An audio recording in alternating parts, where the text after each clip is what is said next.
Capítulo 39, cirugía pediátrica. Eso al principio de cirugía. Para ello, ¿qué vamos a leer? Introducción, temas de cirugía pediátrica, roles e información importante, generalidades, tumoraciones en el cuello, aparato digestivo, esófago, tubo digestivo, ictericia, deformidades de la pared abdominal, genitales, cáncer en población pediátrica, traumatismos en niños e intervenciones fetales. Empecemos. Primero que nada, en la introducción, en el año 1953, Dover Rock Gross publica el texto clásico titulado The Surgery of Infants of Children, donde resumió los problemas esenciales de la cirugía pediátrica. Aquellos que operan todos los días adultos, incluso con gran habilidad, en ocasiones se ven intimidados, o al menos no muestran su mejor desempeño cuando se les pide que operen y cuiden a un paciente pequeño. Se necesitan algo más que instrumentos pequeños o manipulaciones quirúrgicas de menor tamaño para realizar la actividad de manera apropiada. A la fecha, los residentes de cirugía y otros médicos en capacitación a menudo atienden a pacientes de cirugía pediátrica con una mezcla de temor, angustia y ansiedad. Los médicos residentes por lo general completan su rotación en los servicios de cirugía pediátrica con un profundo respeto por la resistencia de los niños pequeños para ser sometidos a operaciones complejas y tomando en cuenta la precisión necesaria de los cuidadores, tanto en la sala de operaciones como durante el periodo perioperatorio. Durante varias décadas, la especialidad de cirugía pediátrica ha evolucionado de manera considerable al abarcar no solo el cuidado de pacientes pequeños con trastornos quirúrgicos que podrían requerir intervenciones in útero en ciertas circunstancias, sino también para la atención de lactantes mayores, niños, adolescentes y adultos jóvenes. De la misma forma, la comprensión de la fisiopatología de las enfermedades que enfrenta el cirujano pediatra ha evolucionado al punto que algunas enfermedades pediátricas se comprenden hoy en día a nivel molecular o a nivel de vías de señalización celular. La cirugía pediátrica proporciona la oportunidad de intervenir positivamente en una amplia variedad de procesos patológicos y de ejercer un impacto duradero en la vida de niños y de sus agradecidos padres. La cantidad de enfermedades encontradas en la práctica quirúrgica geriátrica estándar es inmensa e incluye anomalías de cabeza y cuello, tórax, tubo digestivo y aparato genitourinario. Este capítulo no tiene por objeto analizar la totalidad de enfermedades que debe dominar el cirujano pediatra, más bien constituye una sinopsis de las enfermedades pediátricas que requiere cirugía, practicadas por el cirujano general y que probablemente atenderá a lo largo de su carrera profesional. Puntos claves. Primer punto clave. En recién nacidos con hernia diafragmática congénita de Bouch-Daller, la gravedad de la hipoplasia pulmonar y la hipertensión pulmonar resultante son determinantes claves de la supervivencia. Debe evitarse el barotrauma y la hipoxia. Punto clave 2. Durante el tratamiento inicial de un recién nacido con atresia esofágica y fístula tráqueo-esofágica distal, deben realizarse esfuerzos para evitar la distensión del tubo digestivo, en especial cuando se utiliza respirador mecánico. El paciente debe ser valorado en busca de componentes del síndrome Bacter. Son anomalías vertebrales, anorrectales, cardíacas, traqueoesofágicas, renales, porción radial de las extremidades superiores. El momento y extensión de la cirugía depende de estabilidad del paciente. Punto clave 3. Aunque la malrotación del intestino medio ocurre más a menudo en las primeras semanas de vida, siempre se debe considerar en el diagnóstico diferencial en niños con vómito bilioso. Bilioso. El vólvulo es una urgencia quirúrgica, por lo tanto, en niños en estado crítico no debe retrasarse la intervención quirúrgica temprana por ninguna razón. Punto clave 4.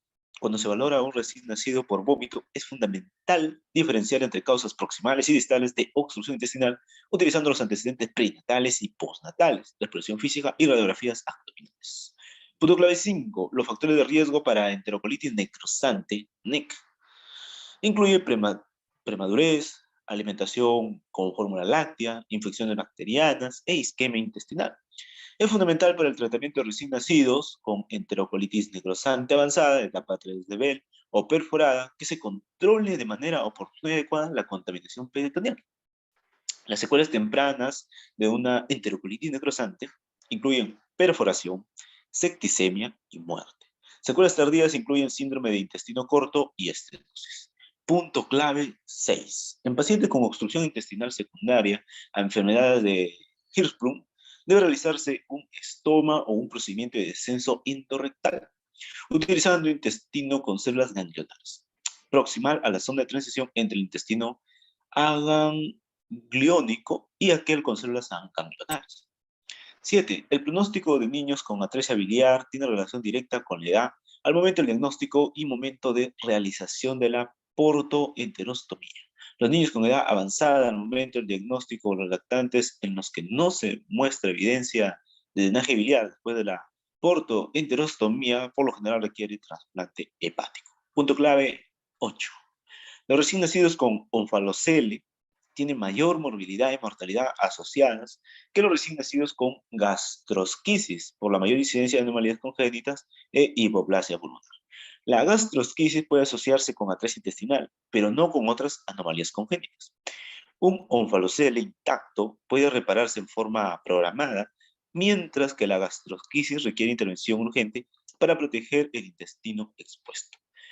Punto clave 9. El pronóstico de niños con tumor de Wills se define por la etapa de la enfermedad al momento del diagnóstico y por el tipo histológico, favorable o desfavorable. Está indicado la quimioterapia preoperatoria para la afección bilateral, riñón único o tumor en la vena cava inferior para arriba de las venas hepáticas.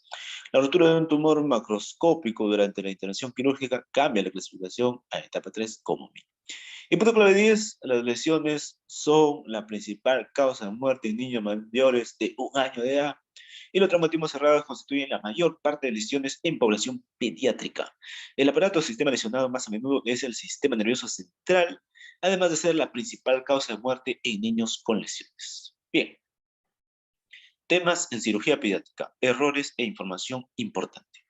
En este capítulo se dirige a las consideraciones singulares con respecto al diagnóstico, con respecto al tratamiento de enfermedades quirúrgicas en población pediátrica. Muchos cirujanos en capacitación, los residentes, obviamente, atienden a los niños con cierto grado de temor y angustia. Como cualquier médico pediatra lo atestiguará, el tratamiento quirúrgico de lactantes y niños requiere interacciones delicadas, cuidadosas y profesionales con los padres. La tensión emocional que sufren los padres de un niño enfermo en el ámbito hospitalario puede ser abrumadora. Y esto se debe en parte a la falta de certeza con respecto a un pronóstico particular, la sensación de desesperanza que desencadena cuando una persona es incapaz de cuidar a su propio hijo y en ciertos casos a culpa o remordimiento por no buscar atención médica en etapas más tempranas o por autorizar un procedimiento en particular. El tratamiento del niño enfermo y de su familia requiere un conjunto de habilidades y de una base de conocimientos singular. En esta sección se resumen algunos de los principios generales importantes para lograr pues tal actividad. Vamos a ver. Primero, 1. Los niños no son adultos pequeños, son gente pequeña. En términos prácticos, este refrán escuchado a menudo implica que los niños tienen necesidades singulares de líquidos, electrolitos y medicamentos. Así, la dosis de fármacos y la administración de soluciones intravenosas debe basarse en el peso corporal. El corolario de este punto es que los lactantes y niños pequeños son extremadamente sensibles a las alteraciones de su fisiología normal y como tal pueden experimentar la sobrecarga de líquidos o deshidratación. 2. Los niños enfermos susurran antes de gritar. Los niños con enfermedades quirúrgicas pueden deteriorarse con rapidez, pero antes de que se deteriore, a menudo manifiestan datos clínicos sutiles, y estos datos, conocidos como susurros, pueden incluir signos como taquicardia, bradicardia, hipotermia, fiebre, vómito recurrente o intolerancia a los alimentos. La atención meticulosa a estos datos clínicos útiles puede desenmascarar el desarrollo de alteraciones potencialmente graves que pongan en riesgo la vida. Punto 3. Escuchar siempre a la madre y al padre, ¿no? Las enfermedades quirúrgicas en niños son difíciles de diagnosticar porque los niños a menudo tienen poca capacidad de comunicación y la información que transmiten podría ser confusa, contradictoria o ambas. En todos los casos es prudente escuchar a los padres del niño, quienes lo han observado de manera más estrecha y lo conocen mejor. Los padres de los niños saben con certeza si el niño está o no enfermo, pese a que no siempre conozcan el diagnóstico preciso. 4. Los niños sufren de dolor después de la cirugía. La analgesia oportuna y adecuada debe acompañar las intervenciones quirúrgicas. Y punto 5. Los tejidos del paciente en edad pediátrica deben manipularse con delicadeza y con profundo respeto.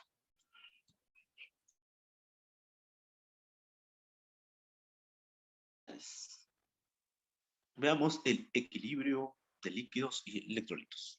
En el tratamiento del paciente quirúrgico de edad pediátrica es fundamental la comprensión del equilibrio de líquidos y electrolitos, ya que el margen entre la deshidratación y la sobrecarga de líquidos es bastante estrecho. Esto es en particular cierto para lactantes, lo cual tienen poca reserva fisiológica cuando se enferman. La incapacidad para poner atención meticulosa a su estado de hidratación puede ocasionar sobrecarga, una sobrecarga significativa de líquido o deshidratación. Varios diagnósticos quirúrgicos como gastrosquisis o síndrome de intestino corto se caracterizan por predisposición a pérdida de líquidos. Otros requieren restablecimiento juicioso del volumen intravascular a fin de evitar la insuficiencia cardíaca, como en el caso de pacientes con hernia fleumática congénita e hipertensión pulmonar asociada. El día fisiológico del lactante es de casi 8 horas de duración. En consecuencia, es esencial la valoración cuidadosa del estado de hidratación de los pacientes para evitar la deshidratación o la sobrecarga de líquidos. Los signos clínicos de deshidratación incluyen taquicardia, disminución del gasto urinario, reducción de la turgencia de la piel, depresión de la fontanela, ausencia de lágrimas, letargo y rechazo al alimento. La sobrecarga de líquidos a menudo se manifiesta como un requerimiento de oxígeno de inicio reciente, dificultad respiratoria, taquimia y taquicardia. La valoración física del estado de hidratación de cada niño debe incluir una valoración completa de cabeza a pies, con énfasis en determinadas alteraciones, si es que existen, de la fisiología normal.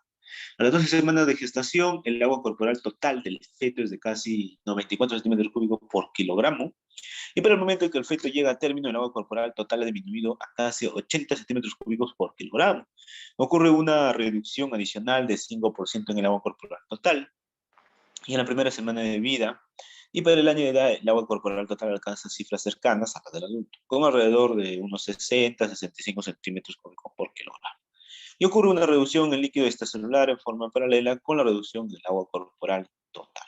Estos cambios se aceleran en el lactante prematuro, el cual enfrenta pérdidas adicionales de líquido por anomalías congénitas coexistentes o por la cirugía.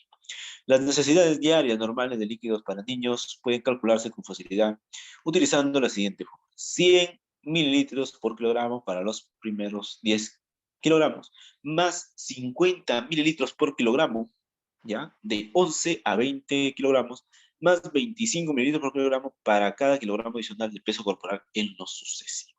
Como las indicaciones para la administración de soluciones intravenosas se escriben en mililitros por hora, esto puede convertirse por conveniencia en la siguiente forma: 4 mililitros por kilogramo por hora para los primeros 10 kilogramos, añadiendo 2 mililitros por kilogramo por hora de 11 a 20 kilogramos, más la administración de 1 mililitro por kilogramo por hora para cada kilogramo de peso corporal adicional. Por ejemplo, un niño, 26 kilogramos, tiene necesidades calculadas de líquidos corporales. Bueno, primero 4 por 10, ¿ya? 4 mililitros por kilogramo por hora por 10 kilogramos. Luego, de 11 a 20 kilogramos, son 10 kilogramos más, ¿no? Porque tiene 26. Entonces, 10 por 2. Son los 2 mililitros por kilogramo por hora. Más 1 mililitro por kilogramo por hora para cada kilogramo de peso corporal adicional, que sería para 26, ya tienes 20, sería 6 por 1. Por lo tanto, tendremos 66 mililitros por hora, en ausencia de pérdida masiva de líquidos o de estado de choque. Un recién nacido con gastrosquisis podría tener pérdidas significativas por evaporación, por la exposición intestinal, de forma tal que las necesidades de líquidos podrían variar de 150 a 180 centímetros cúbicos por kilogramo por día. El tratamiento preciso del estado de hidratación del recién nacido requiere la comprensión de los cambios en la tasa de filtración glomerular y de la función tubular renal. La tasa de filtración glomerular del recién nacido términos de casi 21 mililitros por minuto por 1.73 metros cuadrados, en comparación con 70 mililitros por minuto por 1.73 metros cuadrados en un adulto. En las primeras 2 semanas de vida, tenemos que la tasa de filtración glomerular se incrementa a 60, ya, 21 a 60, y para los 2 años de edad alcanza cifras muy similares a las de los adultos, que es de 70 mililitros por minuto por 1.73 metros cuadrados. Entonces, la capacidad de concentrar la orina es muy limitada en recién nacidos prematuros y a término, en comparación con los adultos, porque pueden concentrar orina hasta 1200 miliosmolalidad por kilogramo. Los lactantes pueden concentrar orina hasta un máximo de 600 milosmol por kilogramo, Y aunque los lactantes son capaces de secretar la hormona antidiurética, la ADH, antidiuretic hormone, la permeabilidad del agua mediada por ósmosis a través de los conductos de agua y acuaporinas de los túbulos colectores del recién nacido tiene imitancia grave en comparación con la de los adultos, lo que ocasiona insensibilidad a la hormona antidiurética. Entonces, las necesidades de sodio varían en los recién nacidos a término de 2 equivalentes por kilogramo por día hasta 5 equivalentes por kilogramo por día en recién nacidos prematuros con enfermedad crítica como consecuencia de la pérdida de sales.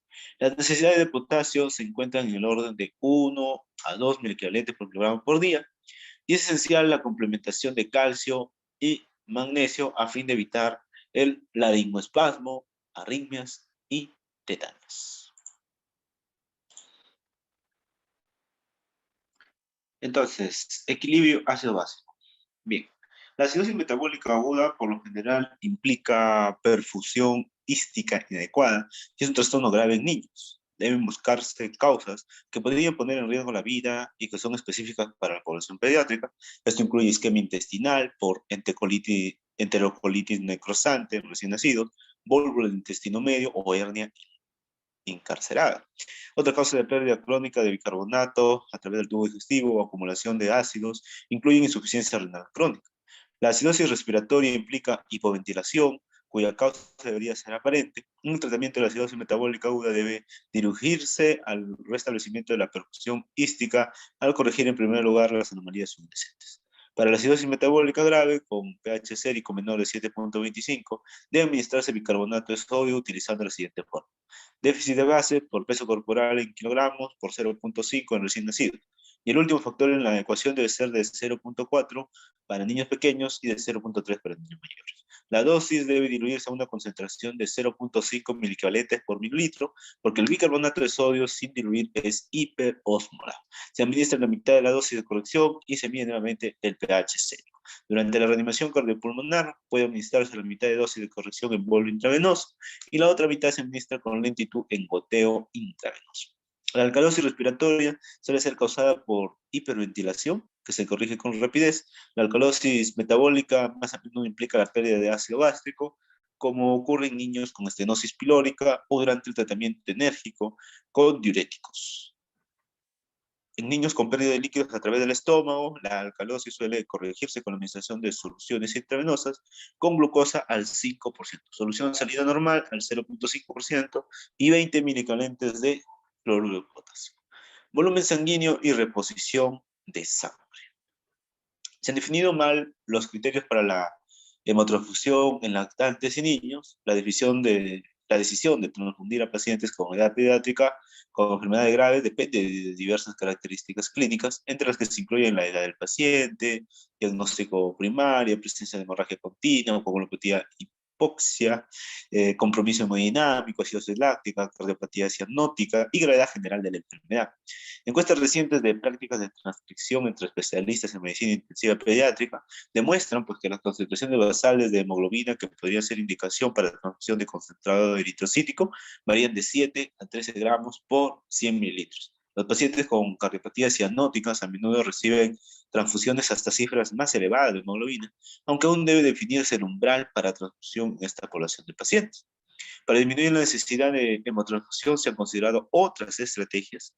Los estudios de recién nacido y adulto con enfermedades críticas han demostrado que la administración de eritropoyetina pues, disminuye la necesidad de transfusión de concentrado de eritrocitos y en términos generales existe una tendencia para evitar el uso de concentrado de eritrocitos siempre que sea posible, ya que estudios actuales pues sugieren que concentraciones más bajas de hemoglobina podrían ser bien toleradas por muchos grupos de pacientes, mientras que la administración de concentrado de eritrocitos puede tener consecuencias negativas indeseables. Además, hay evidencia creciente de que la transfusión de concentrado de eritrocitos puede tener efectos adversos en el sistema inmunitario del hospedador, tanto en niños como en adultos. Tales efectos se comprenden mal, pero pueden deberse al almacenamiento de los eritrocitos o a factores que son particulares para el donador individual de eritrocitos.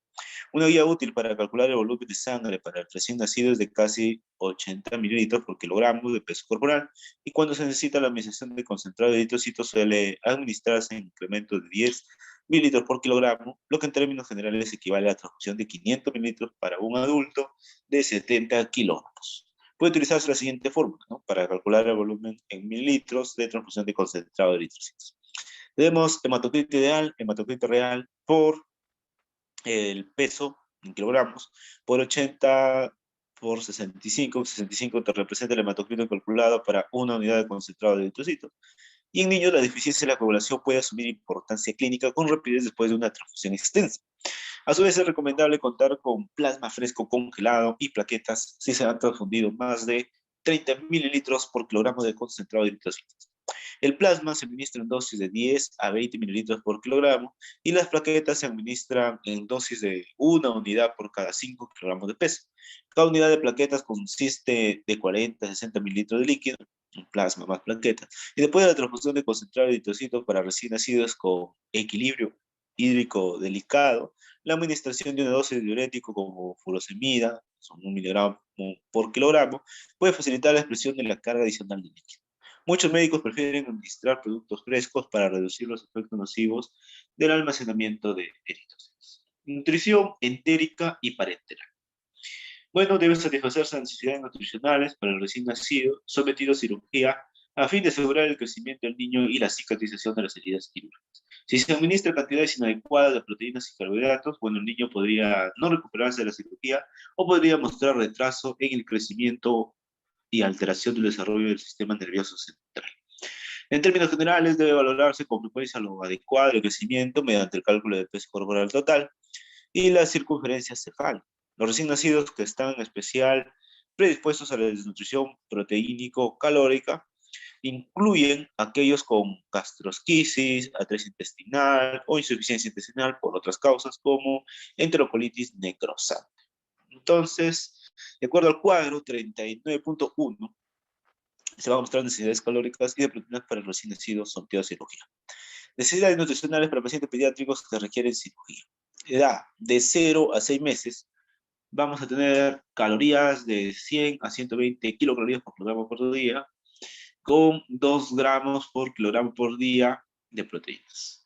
De 6 meses a 1 año, 100 kilocalorías por kilogramo por día y 1.5 gramos de proteínas por kilogramo por día.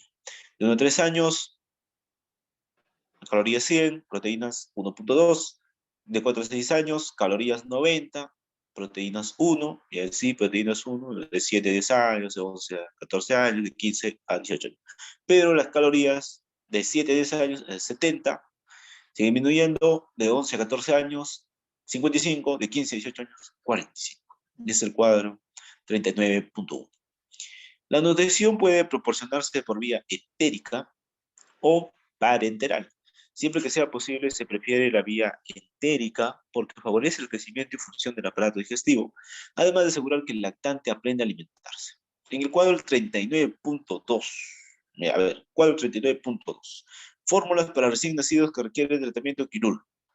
Fórmula leche materna, fórmula láctea, fórmula base de soya, fórmulas especiales, fórmulas para prematuros.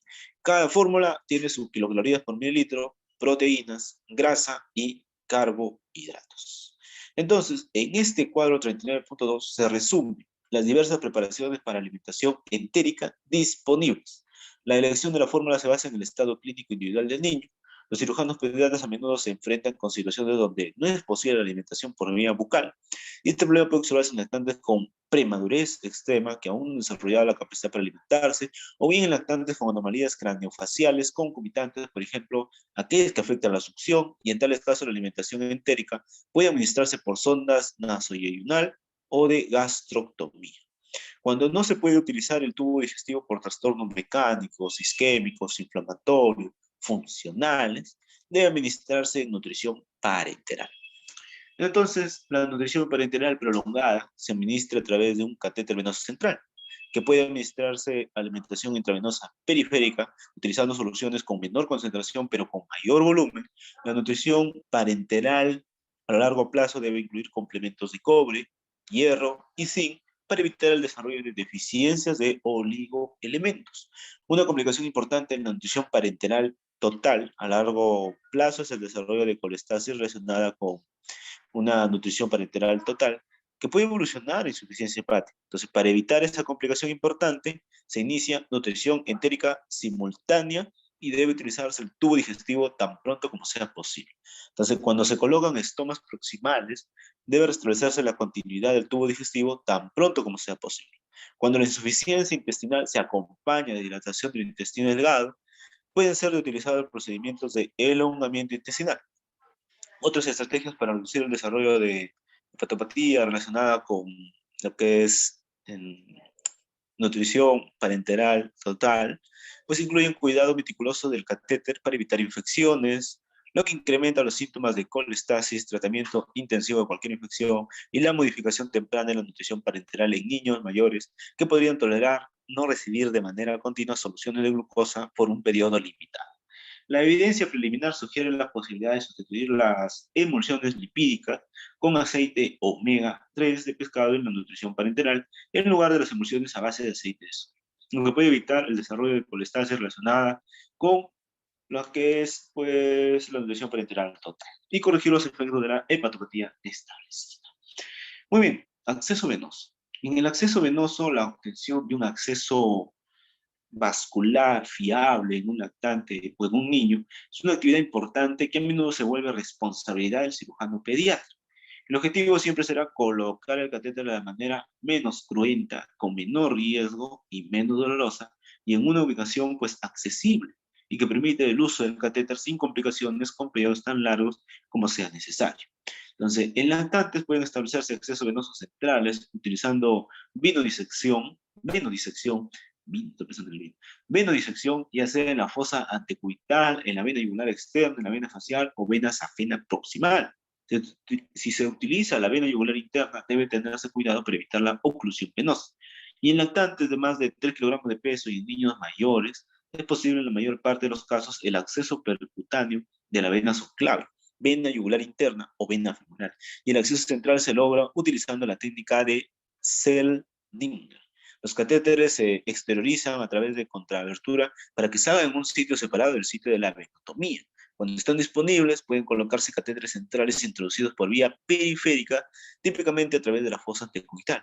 Sin importar si el catéter se coloca por venodisección o por acceso percutáneo, es obligatorio tomar una radiografía de tórax, la cual confirma la ubicación central de la punta de catéter y descarta la presencia de neumotoras o hemotoras. Cuando se analiza la colocación de catéteres venosos centrales con los padres, es importante mencionar que la tasa de complicaciones para los catéteres venosos centrales en niños puede ser elevada.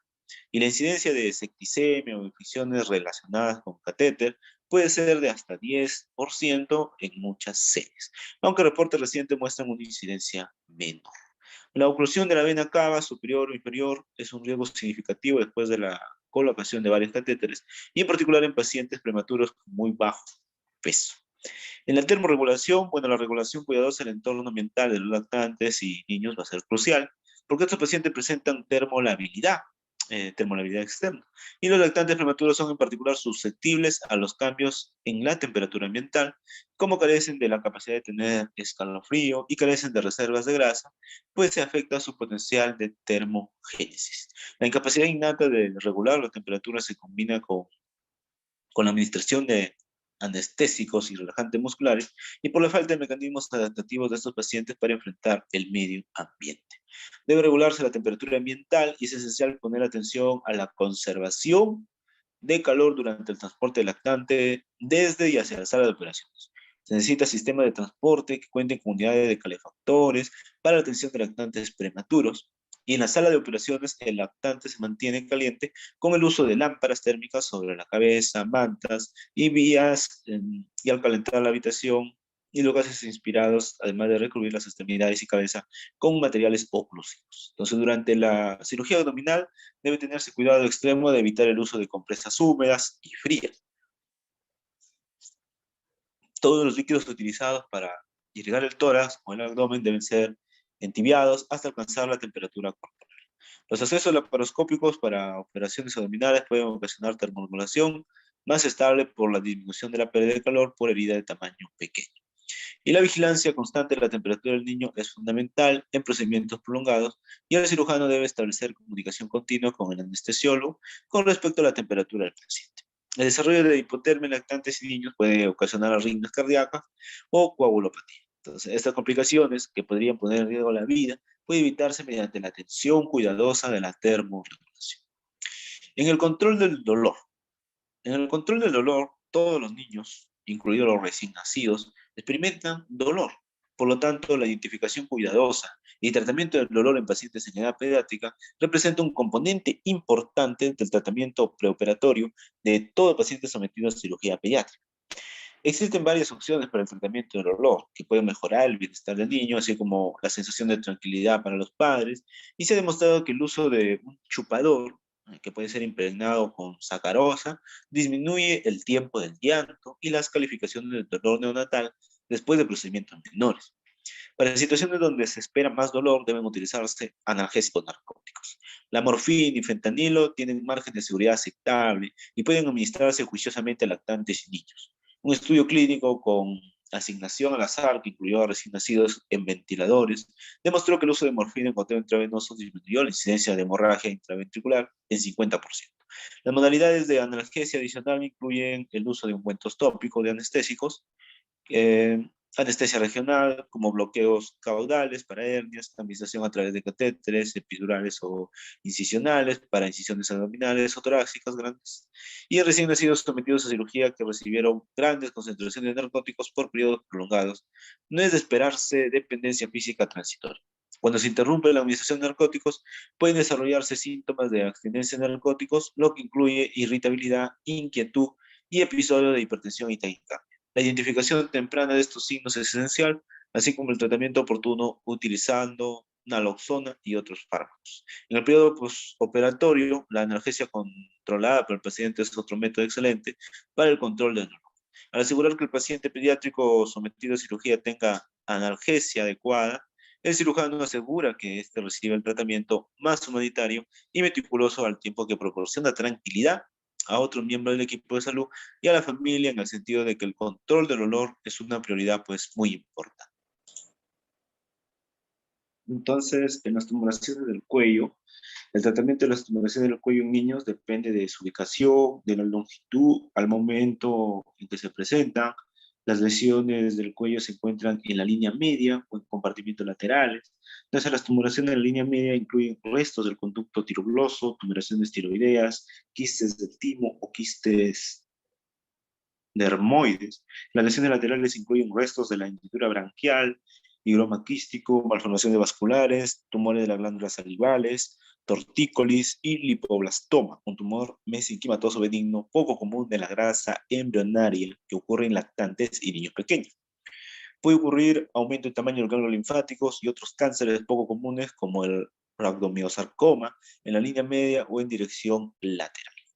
Linfadenopatía. La causa más común de tumoraciones en el cuello en un niño es el aumento de tamaño de un ganglio linfático, que suele encontrarse lateral o sobre la línea. Entonces, el paciente, por lo general, es enviado al cirujano pediatra para la valoración después de que la tumoración ha estado presente por varias semanas.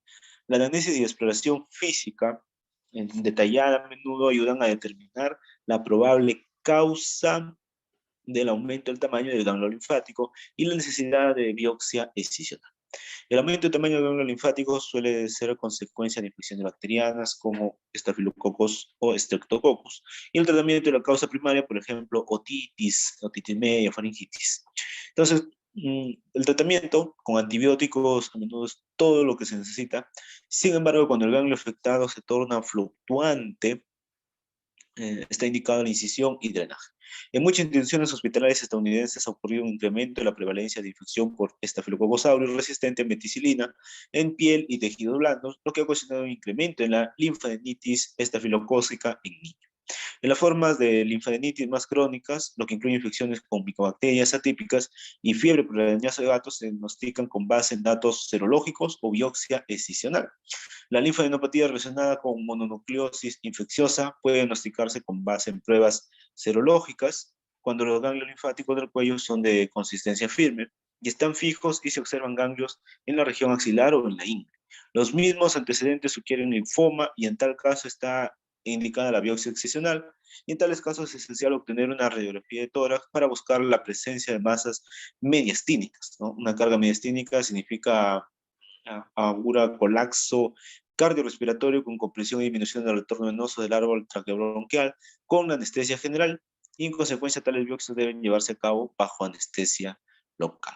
Los residuos del conducto tirogloso, tenemos la anatomía anatomía patológica y manifestaciones clínicas, donde la glándula tiroides se origina de una gemación de intestino anterior en la base de la lengua, entonces en la región del futuro agujero ciego a las 3 semanas de la vida embrionaria. Conforme se desarrolla el cuello fetal, el tejido tiroideo se coloca en posición más anterior y caudal hasta que se ubica en su posición normal.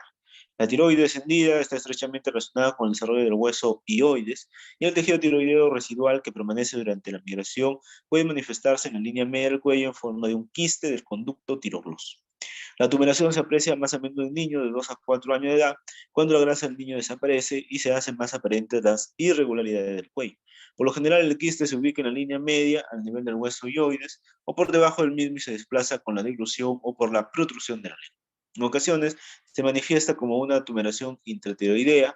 La mayor parte de los quistes del conducto tirogloso cursan asintomáticos y si el conducto conserva su conexión con la faringe pueden ocurrir infección y el acceso resultante necesita incisión y drenaje. En ocasiones, con una fístula salival, la linfadenopatía submentoniana y los quistes de dermoide de la línea media pueden confundirse con los quistes del conducto tirogloso. Rara vez un tejido tiroideo ectópico en la línea media puede diagnosticarse como quiste del conducto tirogloso y puede representar el único tejido tiroideo del paciente. Por lo tanto, si existe duda con respecto al diagnóstico o si no puede palparse la glándula tiroides en su ubicación anatómica normal, es recomendable solicitar una gamografía para confirmar la presencia de glándula tiroides normal. Aunque rara vez ocurre en niños, en adultos los conductos tiroglosos pueden obtener tejido tiroideo que puede sufrir degeneración maligna. La presencia de cáncer en un quiste tirogloso debe sospecharse cuando el quiste crece con rapidez o cuando la ecografía muestra un patrón anecoico complejo con la presencia de calcificaciones. Para el tratamiento, si el quiste se manifiesta como un absceso, el tratamiento consiste inicialmente en drenaje y administración de antibióticos. Después de la resolución de la inflamación, la resección del quiste en continuidad con la porción central del hueso hioides y del trayecto que conecta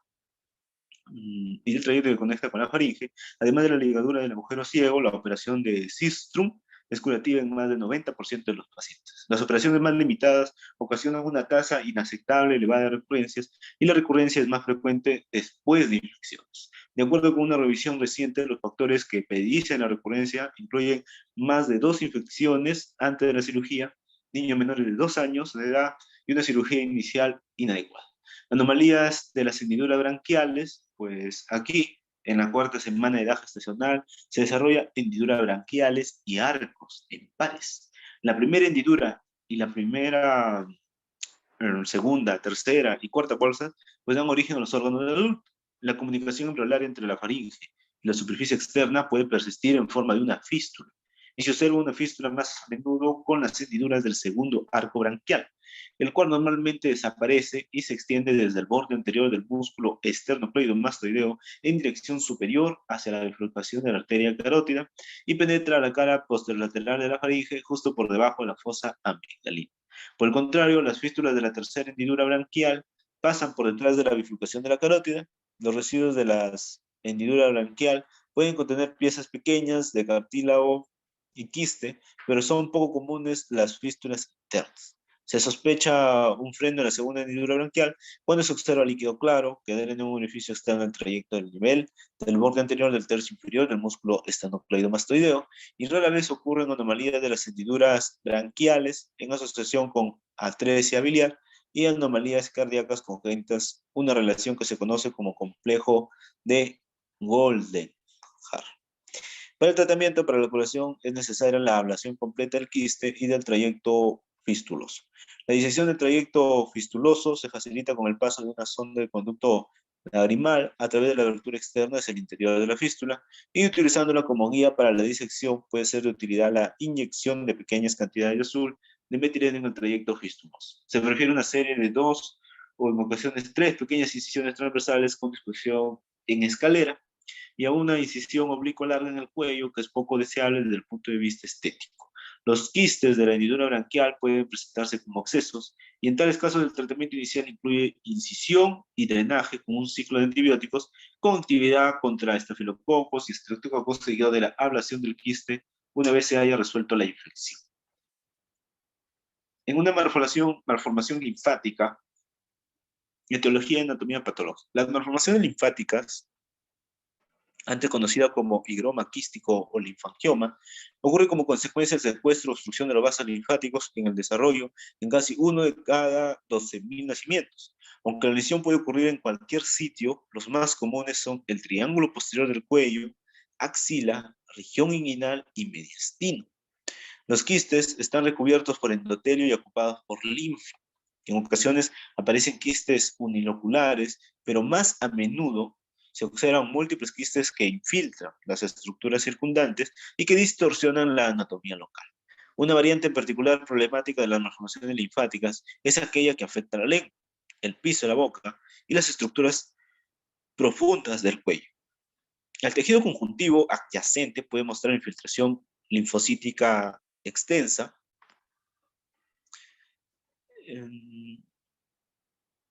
y la tumoración puede ser aparente al momento del nacimiento, puede aparecer y aumentar de tamaño con rapidez en las primeras semanas o meses de vida, conforme se acumula la linfa, y la mayor parte de los casos se presenta hacia los 2 años de edad.